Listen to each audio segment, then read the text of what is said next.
এই লোকটি গাছের একটি ফোকরের ভেতরে লুকিয়েছিল। তার ঠিক ওপরেই একজন জার্মান অফিসার দাঁড়িয়ে তাকে খুঁজছিলেন। সে ছিল এক পলাতক সৈন্য, আর জার্মান আর্মিতে পলাতক সৈন্যদের সাজা শত্রুদের চেয়েও বেশি ভয়াবহ হতো।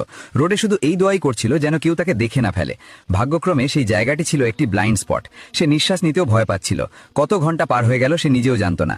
যখন অন্ধকার নেমে এলো তখন সে ধীরে ধীরে মাথা বাইরে বের করলো। অফিসার সেখান থেকে অনেক আগেই চলে গিয়েছিলেন। প্রচন্ড ঠান্ডায় তার শরীর কাঁপতে শুরু করলো। তার আশা প্রায় ভেঙে আসছিল। ঠিক তখনই তার নজর কাছেই দাঁড়িয়ে থাকা একটি পরিত্যক্ত মিলিটারি গাড়ির উপর পড়ল। ভেতরে সে একটি গরম মিলিটারি কোট খুঁজে পেল, একজোড়া চামড়ার জুতো আর এক ঝুড়ি ফল।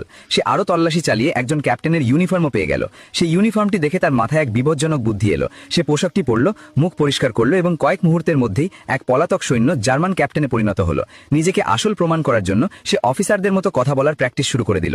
তখনই পেছন থেকে একজন জার্মান সিপাহী চলে এলো। রোডে ঘাবড়ে গেল, পাছে তার আসল পরিচয় ফাঁস হয়ে যায়। কিন্তু যখন সিপাহী এসে সালাম করলো এবং রিপোর্ট দিল, তখন সে বুঝতে পারল যে সে এখন সত্যিই একজন জার্মান ক্যাপ্টেন হয়ে গেছে। সে তৎক্ষণাৎ সিপাহীকে গাড়ি ঠিক করার আদেশ দিল।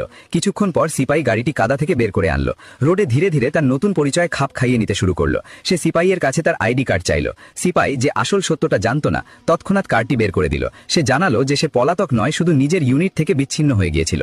সে জানত যে জার্মান আর্মি পলাতকদের সাথে খুব নির্দয় আচরণ করে। রোডে বুঝে গেল যে সিপাহী মিথ্যে বলছে, কারণ সে নিজেও একইভাবে পালিয়েছিল।